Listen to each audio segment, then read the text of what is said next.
नमस्कार, दिव्यांचल टीवी के इस खास कार्यक्रम में आप सबका स्वागत है।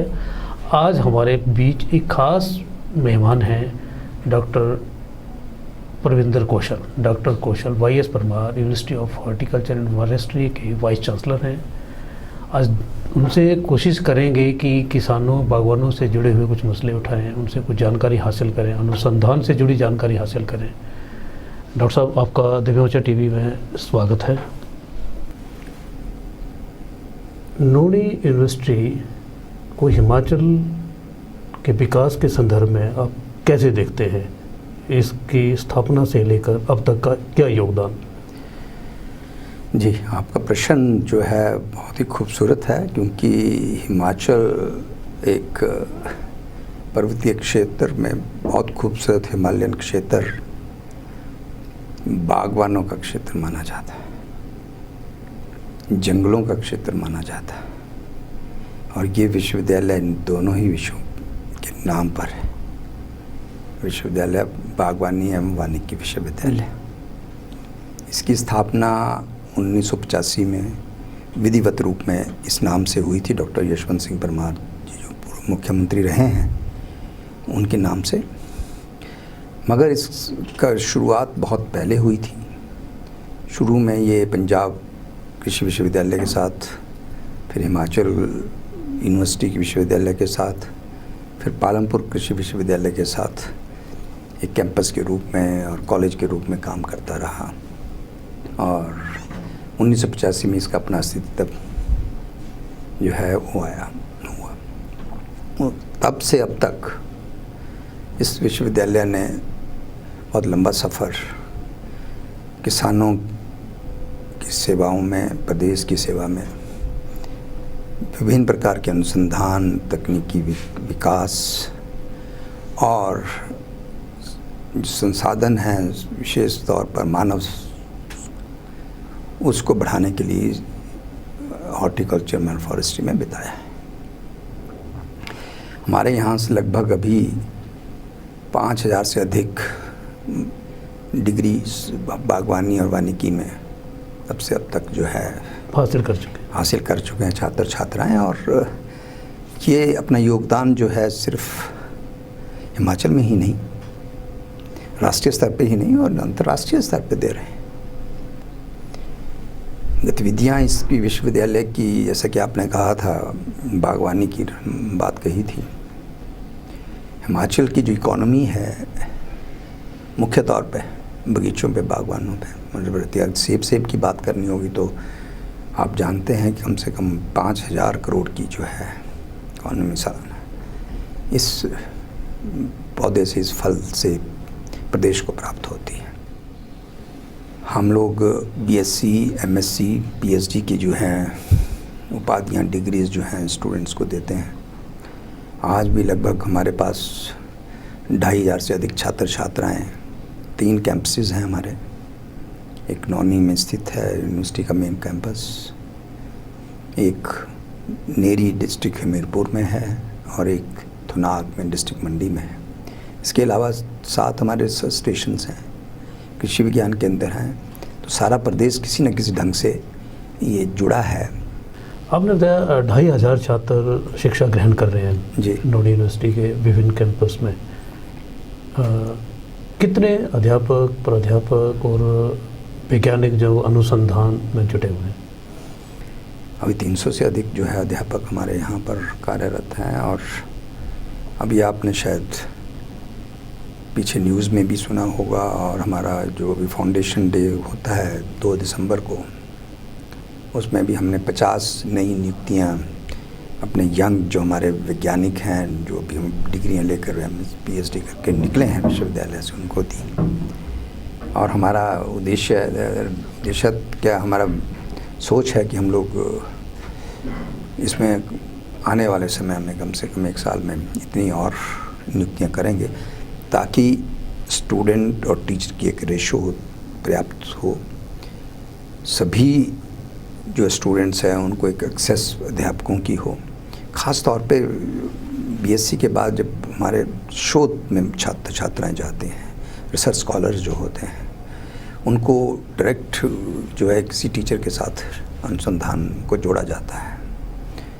और हमारे यहाँ पे लगभग 900 छात्र छात्राएँ 2500 में से शोध कर रहे हैं, सर स्कॉलर हैं, जिसमें से 300 पीएचडी के छात्र छात्र हैं। तो आप अनुमान कर सकते हो कि इतनी बड़ा जो साइंटिफिक मैन पावर जो है तैयार हो रही है, और उम्मीद है कि ये आने वाले समय में बहुत बड़ा योगदान जो है प्रदेश के लिए और देश के लिए होगा। डॉक्टर साहब, नए प्रोजेक्ट्स कुछ शुरू हुए हैं नोएडा यूनिवर्सिटी में, उनके बारे में थोड़ा सा। सबसे बड़ा प्रोजेक्ट का जरूर मैं जिक्र करना चाहूँगा, जो कि एक शिक्षा में गुणवत्ता लाने वाला है और हमारे विद्यार्थियों में स्किल डेवलपमेंट और एंटरप्रेन्योरशिप डेवलपमेंट, जो बहुत बड़ी कमी रहती है। अक्सर कहते हैं हम लोग कि आप डिग्रीज़ देते हैं और हमारे बच्चे जो हैं उतने स्किल नहीं होते, प्रैक्टिकली एक्सपर्ट नहीं होते हैं। वो ज्ञान जो है ग्लोबल इंटरनेशनल लेवल का होना चाहिए। आज लोकल ज्ञान से काम नहीं चल पाता है। तो उसके लिए एक 25 करोड़ का प्रोजेक्ट हमने अभी पिछले वर्ष जो है लाया था। अपने प्रदेश के छात्र छात्राओं को उनके स्किल डेवलपमेंट के लिए, उनके एंटरप्रेन्योरशिप की सोच को बढ़ाने के लिए, को एक्सपोजर देने के लिए कि विदेशों में किस तरह का रिसर्च होती है, किस तरह जो काम होता है उस विषय में, ताकि वो आने वाले समय में अपने आप को भी उस तरह से ढाल सकें, कंपेयर कर सकें वहाँ का कार्य और अपने कार्य में गुणवत्ता ला सकें। 150 से अधिक छात्र छात्रों को विदेशी विश्वविद्यालयों में, इन संस्थानों में भेजने वाले हैं अगले 1 साल में, जो कि पहली बार ऐसा इस तरह से होगा। डॉक्टर साहब, आपने एक चीज़ जोड़ी भी जी कि लगभग 150 छात्र छात्रा जी विदेशों में है ना इंटरेक्शन करने वाले हैं। यूनिवर्सिटी कैंपस का एक अलग माहौल होता है वहाँ पढ़ने का। वहाँ आदमी 10 मिनट भी जाएगा तो कुछ नई चीज़ें सीख के आता है। इस यूनिवर्सिटी के 2 नए कैंपस बन गए हैं जो कॉलेजेस में बटे हुए हैं। क्या उन कॉलेजेस और यूनिवर्सिटी के माहौल, पढ़ाई में बहुत फ़र्क नहीं होगा? उन छात्रों की जो कैलिबर डेवलपमेंट जो यूनिवर्सिटी कैंपस में होगी वो क्या कॉलेज में संभव हो पाएगी? जो माहौल, जो इंटरेक्शन, जो अध्यापक, जो छात्र अपने सीनियर जूनियर वहाँ मिलेंगे, वो उन छोटे कैंपस में तो नहीं मिलेंगे। तो ऐसा यूनिवर्सिटी क्यों करने जा रही है कि अपने नए नए कैंपस खोल रही है? अभी पिछले परसों की बात है, 2 दिन पहले की बात है, हमारा जो कॉलेज हमीरपुर में है, शायद आपके प्रश्न से सीधा जुड़ा हुआ है ये, उनके छात्र छात्राओं के साथ इंटरेक्शन करने, क्योंकि 22 तारीख को जो है कॉलेज खुले और 24 तारीख को कुलपति विश्वविद्यालय का कैंपस को मेन को छोड़कर उनको स्वागत करने के लिए उस कॉलेज में पहुंचा। स्ट्रेस पीरियड से निकले थे 1 साल में। उनको सिर्फ हौसला ही नहीं देना था, पर उनको ये बताना था कि हम किस तरह से आगे चलेंगे, क्या प्लानिंग हमारी है। तो वो जो आप कहते हैं डिस्टेंस है या डिफरेंट माहौल है, उसको दूर करने में हम लोग विश्वास रखते हैं और प्रयास हैं। और अब तो वर्चुअल क्लासेस, जिसमें कि एक टीचर मेन कैंपस से पढ़ाएगा और दोनों कॉलेजेस की क्लासेस भी बैठेंगी, वहाँ के बच्चे भी पढ़ेंगे, एक ही टीचर से लेक्चर्स लेंगे। तो वो चीज़ें अब शुरू हो। कोविड काल में कुछ अच्छी चीज़ें भी हुई हैं, उसमें एक ये प्रयत्न भी था। हाँ, ये फ़र्क जरूर हो रहता है कि जो जब मेन कैंपस है उसमें एक चीज़ें एस्टेब्लिश हो चुकी होती हैं और इसमें वो स्लोली एस्टेब्लिश होती है। मगर हमारे प्रोग्राम में एक एक्सचेंज, उन छात्रों को जो इन छोटे कॉलेजेस में हैं या दूर कैंपसेस में हैं, वहाँ जाने का मौका। और एक और चीज़, हमने सारे वैज्ञानिकों को अपने स्टेशंस के हैं, कॉलेजेस के हैं, मेन कैंपस के अलावा, पहले नहीं होता था, उनको छात्र छात्राओं को शोध करने के लिए उनको जोड़ दिया। अब जो अध्यापक मेन कैंपस अपने पढ़ाता है, उसी तरह से हमारे स्टेशंस के वैज्ञानिक भी, उनको भी उतने ही छात्र उस रंग से मिलते हैं, शोध करवाते हैं। बल्कि रीजनल जो इम्पोर्टेंस है क्रॉप्स की है और चीज़ों की, वो जानते हैं हमारे बच्चे, स्टूडेंट जानने। तो वो चीज़ जो आपने कही ज़रूर बात तो है, मगर प्रैक्टिकली हम लोग इसी का प्रयत्न भी करते हैं। और हमारे जिस सोच में है कि ऐसा ना हो पाए या ऐसा कमी ना रह जाए किसी तरह से, और उम्मीद है कि सभी को जो है हम लोग उस तरह से उस लेवल तक रखने की कोशिश करेंगे। डॉक्टर साहब, यूनिवर्सिटी को आप फार्मर्स के कितने करीब देखते हैं?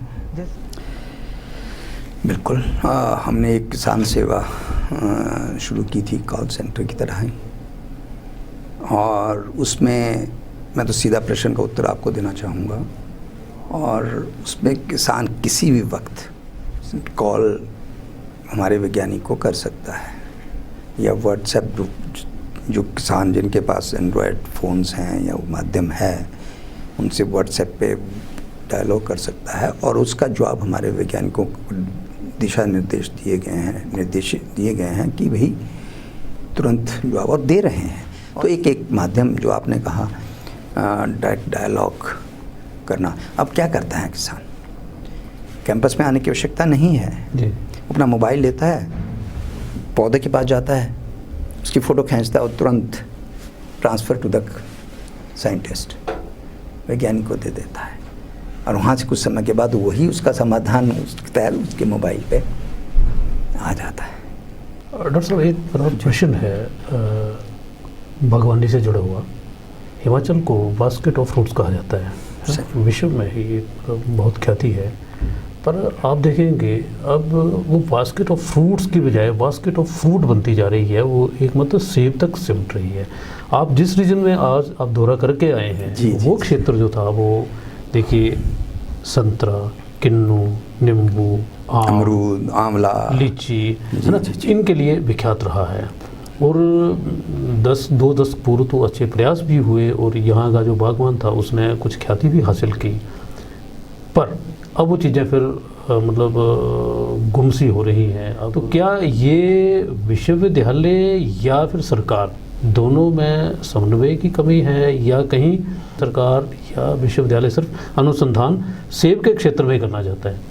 ये अभी एक नया प्रोजेक्ट जो 4 जिलों में पायलट प्रोजेक्ट में शिवा के नाम से जो है सब ट्रॉपिकल प्रोडक्शन है हॉर्टिकल्चर के डेवलपमेंट के लिए साथ एशियन डेवलपमेंट बैंक के साथ जो सरकार ने किया है, और यूनिवर्सिटी का बहुत बड़ा कंट्रीब्यूशन इसमें होने वाला है, जिसमें कि उसमें पैकेज ऑफ प्रैक्टिसेस उन के लिए कैसे उगाना है, कैसे उसका मैनेजमेंट करना है उनका, उसके साथ साथ प्लांट्स, बहुत पौधे चाहिए होंगे उस पूरे एरिया को अगर अपने बगीचों में बदलना है तो उसके लिए क्वालिटी वाले जो है प्लांटिंग मटेरियल चाहिए होगा। तो उस दिशा में हम लोग अभी से पौधे तैयार करने में जुटे हैं।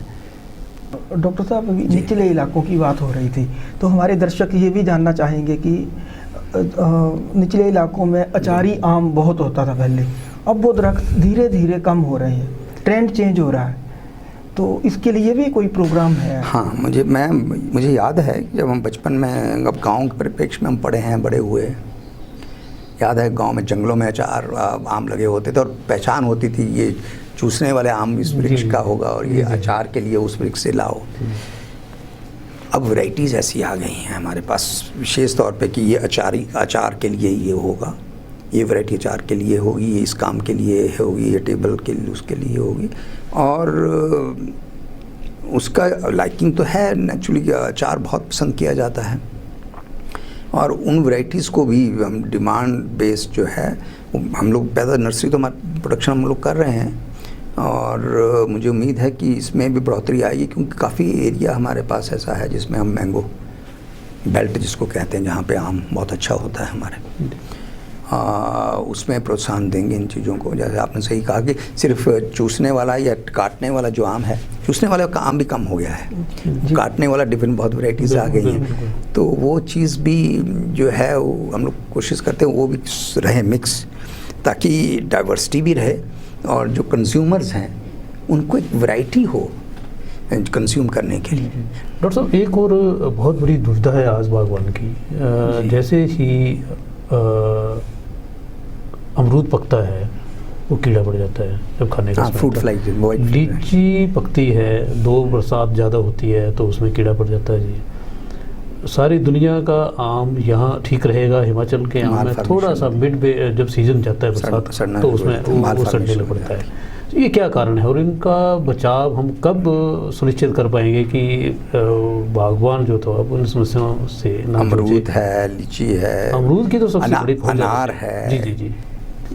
ये जो फ्रूट फ्लाई है ना, ये जो एग्स ऐसी स्टेज पे देती है, तो अगर उस टाइम हम इसका बचाव नहीं कर पाएंगे तो वो फिर अंदर बढ़ता रहता है और फिर वो फ्रूट फ्लाई के रूप में बाहर निकलता है। उसी स्टेज को जानना चाह रहे हैं हम कि उसका पता कैसे करें। नहीं, ऐसा है, उसमें एक शेड्यूल बनाया हुआ होता है और बिल्कुल जहाँ हम लोग समय समय पर अपने किसान भाई बहनों के लिए, बागवानों के लिए सूचना भी देते हैं कि अब ये समय है जो कि अब जो है ये अंडे देंगे फूस पे और आपने इस वक्त छिड़काव करना है।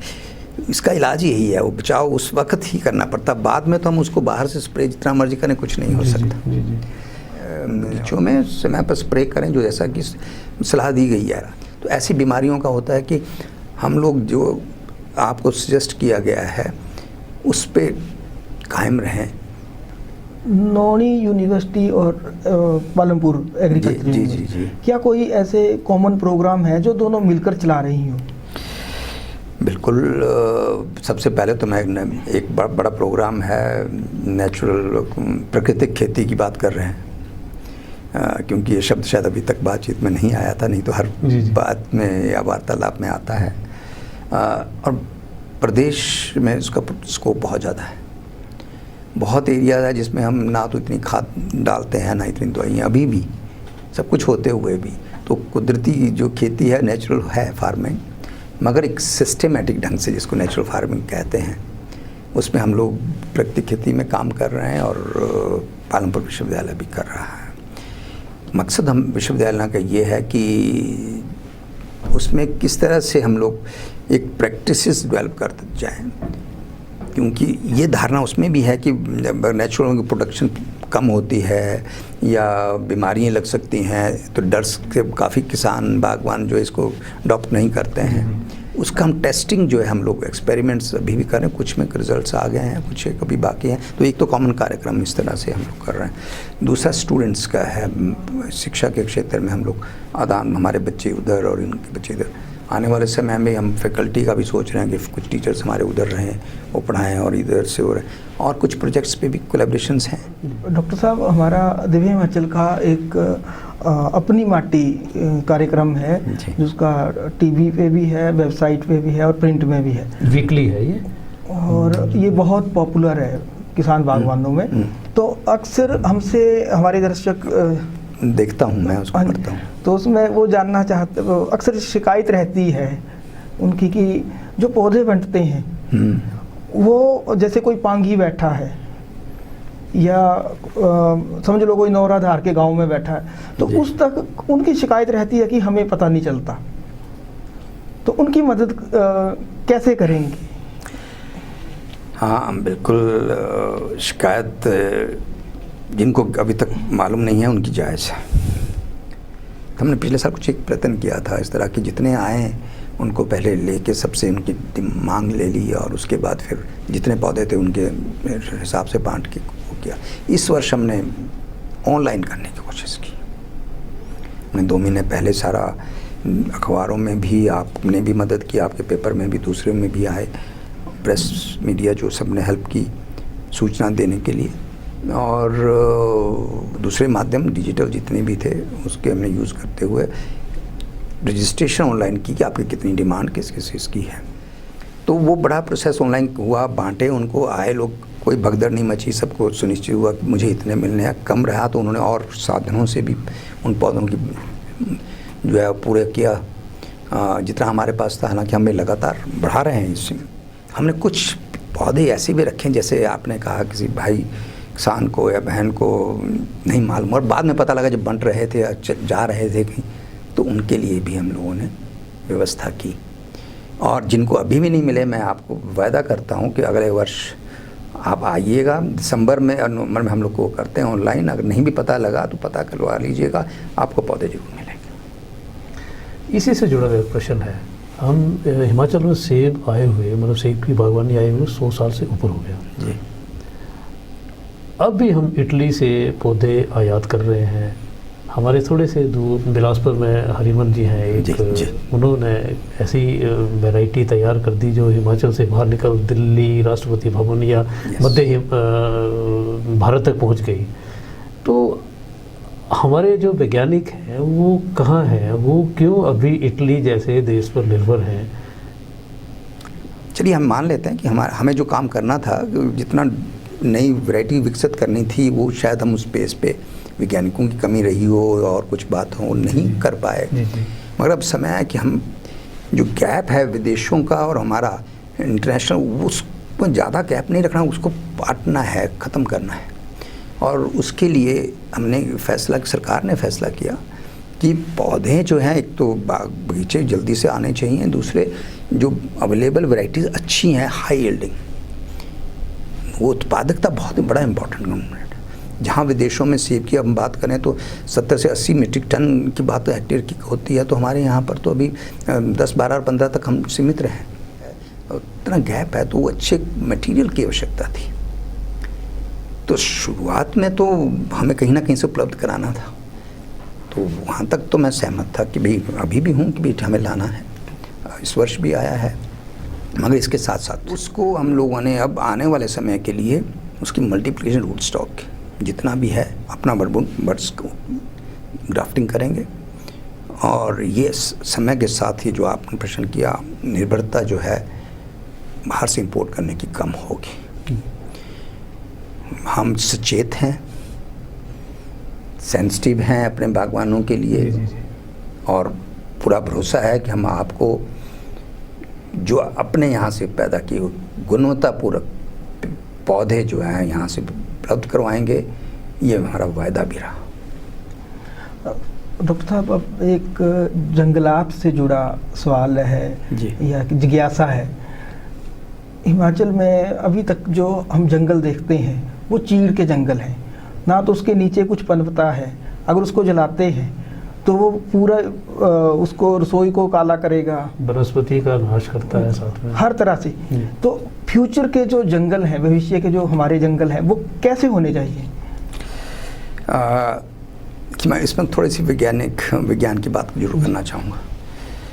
जब मैं अपनी डॉक्टरी की PhD पढ़ाई करता, मुझे फ्रांस में जाने का मौका मिला, यूरोप में काम करने का मौका मिला। 4-5 साल मैं वहाँ रहा भी। कहते हैं ना कि सीखो बाहर दुनिया भर से, करो अपने लोकली, वो बहुत ज़रूरी होता है। जो प्रश्न आपका तो उससे रिलेटेड है। चील की जब बात करते हैं, चीड़ पाइन जो है एक ऐसे एरिया में उगता है, एक ऐसा जोन है, इसकी अपनी इम्पोर्टेंस है। मैं ये नहीं कहता, आप प्रॉब्लम्स हो सकती हैं उसकी, और बहुत चीज़ें हैं, कंजर्वेशन की बात भी करते हैं। और उसे ये में जो आग भी लगती है, इसमें जलता भी इतना, फिर भी बच सर्वाइव रहता है। ये देखना, छिलका जल जाता है फिर भी ये है, मगर इसका नेचुरल जोन है, इसकी इकोलॉजी के पॉइंट ऑफ व्यू से इसकी आवश्यकता थी। हमने इसका मैनेजमेंट में कहीं ना कहीं जरूर कमी हो सकती है। अगर नीडल्स जो हैं वो नीचे रहती हैं, या जलाने के लिए, हम ये नहीं कहते इसी को हम लकड़ी जलाने के लिए उपयोग करें, हमें अल्टरनेट देने चाहिए। इकोलॉजी के हिसाब से ये है। दूसरी बात ये है कि हाँ, मैनेजमेंट की बात जब मैं करता हूँ, मैंने विदेश में जो मैं बात की कि वहाँ वो तय कर देते हैं कि इस एरिए में अगले 50 वर्ष या 100 साल में किस वर्ष कितना प्रतिशत कौन सी स्पीसीज़, चीड़ जैसे हमारे चीड़ है, चीड़ के साथ दूसरे पौधे जो चौड़े पत्ते वाले पत्तियों वाले हैं, कितना प्रतिशत किस जगह पे होना चाहिए किस वर्ष, एक मिक्स फॉरेस्ट के रूप में। चीड़ के साथ साथ दूसरे पौधे भी अब लगाए जा रहे हैं, ऐसा नहीं। इसमें अगर नीडल्स हैं उनका प्रबंध होना चाहिए था, कर भी रहे हैं, पर अब उस लेवल तक नहीं हुआ। अल्टरनेट है, चाहे वो उनका कंपैक्ट करके कुछ कार्डबोर्ड में यूज़ करना है। बिलासपुर में एक बार लगी थी, वो फैक्ट्री भी लगी थी। और इकोलॉजिकल जोन की वजह से उसमें और दूसरे ब्रॉड लीव स्पीसीज़ जो कहते हैं चौड़ी पत्तियों वाले, वो भी बीच में आने चाहिए थे। कंटाई प्रूनिंग वगैरह और सिस्टम जो है। दूसरा एक और चीज़ आपने देखा, ब्रोजा, ये बहुत बड़ी हमारी इकोनॉमी है उस एरिया के लिए। हमारे किसानों के क्या कहते हैं, घासनियों में पौधे हैं, वो बेचते हैं, आमदनी होती है उनसे। तो ये ब्रोजा भी तो इसी से निकलता है। हमने कोशिश की चाहिए दूसरा ब्लू पाइन जिसको क्या कहते हैं अपने कैल, उसमें अच्छा होता है ब्रोजा, मगर उसका समय बहुत कम है, कम निकलता है, तो हमें फिर इसी पे चीड़ के ब्रोजे पे निर्भर करना पड़ता है बहुत। तो इसके फ़ायदे भी हैं। डॉक्टर साहब, प्राइवेट नर्सरीज का बड़ा योगदान है लोगों को नए नए पौधे पहुंचाने में, या और भी टेक्निकल जो चीज़ें हैं वो प्राइवेट नर्सरीज में लोगों को आसानी से मिल जाती हैं, पर क्या इन पे चेक भी है यूनिवर्सिटी का? प्राइवेट नर्सरीज की जहाँ तक बात है, मैं इसके बिल्कुल अगेंस्ट नहीं हूँ। सरकारी दायरे में जितनी आवश्यकता होती है, हो सकता है हम उतनी उपलब्धता ना करवाएं किसी कमोडिटी की। दूसरा, सरकार को या विश्वविद्यालयों को अनुसंधान करना हमारा कार्य है। आस्ते आस्ते पब्लिक पार्टिसिपेशन, लोगों का हिस्सेदारी, भागीदारी सुनिश्चित करनी होगी, उनको एक्सपर्ट बनाना होगा, वो ये चीज़ें खुद संभालें। अभी हम आयात किया है हमने पौधों का, तो प्राइवेट नर्सरी से भी हुआ है, तो उस पे चेक है नहीं। अब दूसरा प्रश्न है चेक का। तो पहला तो ये है कि ये अच्छी बात है, पर किस लेवल पे कितना हमने स्लोली जाना होगा ताकि उसमें गुणवत्ता बनी रहे। जो चेक की बात है गुणवत्ता की, बीमारियों से रहित प्लांटिंग मटेरियल या बीज लोगों को उपलब्ध होता रहे, तो वो मेंटेन करने का वो सरकार का भी जो बहुत योगदान है इसमें, किस चीज़ में देखा जाए, सुनिश्चित किया जाए। विश्वविद्यालय स्तर पर भी हम लोग जब हमारा कोई काम दिया जाता, जहाँ तक हमारा अपना क्षेत्र है या दायरा है काम करने का, उसके सीमित दायरे में हम लोग प्रयत्न करते हैं। समय समय पर विभाग भी कमेटीज़ बनाता है, हॉर्टिकल्चर डिपार्टमेंट यूनिवर्सिटी के वैज्ञानिकों के साथ, पर ये चेक रखना ज़रूरी होगा। नर्सरीज को रजिस्टर्ड करना होगा, मैंडेटरी होना चाहिए, ताकि वो क्वालिटी बीमारियों से रहित प्लांटिंग मटेरियल लोगों तक, नहीं तो आने वाले सारे बगीचों पे उसका प्रभाव पड़ेगा भविष्य। डॉक्टर साहब, मेरा एक प्रश्न है, मैं चाहूँगा कि आप यहाँ के जो कृषि या से जुड़े हुए लोग हैं, बागवान हैं, उनको एक सलाह दें, उनको सतर्क करें। पिछले दिनों मार्केट में एक ऐसी गोभी आई जो देखने में तो बहुत सुंदर थी। जैसे उसको आप घर पहुँचाते थे, अगले दिन जब फ्रीज से निकालते थे तो उसका रंग जो था वो काला पड़ने लग पड़ता था। वो कौन सा ऐसा केमिकल उसमें यूज़ कर रहे थे जिससे वो प्रभावित हो रही थी, और किस तरह से वो हमारे लिए हानिकारक हो सकती है? ये जो है ये बहुत ही चिंता का विषय है, क्योंकि ये लोगों के स्वास्थ्य से जुड़ा हुआ है जी। और इसका अगर उपयोग बढ़ेगा और चेक नहीं किया तो ये कई बार खतरनाक रूप भी ले सकता है। जानकारी कह लो या नॉलेज, मतलब ये चीज़ें लोगों में होनी बहुत आवश्यक है। जागरूकता भी आनी चाहिए कि ऐसे लोगों को भी चेक हो और हम लोग भी इन चीज़ों को करें। छोटी सी बात कर रखता हूँ मैं, बैंगन हम लोग मार्केट में खरीदने जाते हैं, हम कहते हैं भाई बहुत अच्छा बैंगन देना, बढ़िया सा हो, साफ हो, कीड़ा ना लगा हो और वो हो, अब कोशिश करते हैं। मैंने एक एक्सपर्ट से पूछा भी, आप कहते मैं तो उस बैंगन को लेता हूँ जिसमें कीड़ा लगा हो। देखिए, मैं इसलिए उदाहरण दे रहा था कि स्वास्थ्य से जुड़ा हुआ है। जब आप स्प्रे करते हैं तो उसमें कीड़ा नहीं लगता, बिल्कुल साफ होगा। और जिसमें कहीं बोर कीड़ा है, छेद है, उसमें जरूर कीड़ा लगा, इसका मतलब स्प्रे नहीं है उसमें। तो कहने का मतलब एक सीमित मात्रा पे जो है स्प्रेज यूज़ करें। लेबॉर्ट्रीज की भी संख्या भी बढ़ानी होगी जो चेक करते रहें समय समय में इस तरह की चीज़ों को। टेस्टिंग की जो है फैसिलिटीज़ भी उपलब्ध होनी चाहिए, इसके अभाव में इस तरह की जो है घटनाएं हो जाती हैं। डॉक्टर साहब, आपने बहुत उपयोगी जानकारी साझा की है आज हमारे साथ। दिव्य मंच स्टूडियो में आए, आपका बहुत बहुत धन्यवाद, आभार। तो ये था खेती पर हमारा खास कार्यक्रम। हर शनिवार शाम 3 बजे देखना ना भूले अपनी माटी।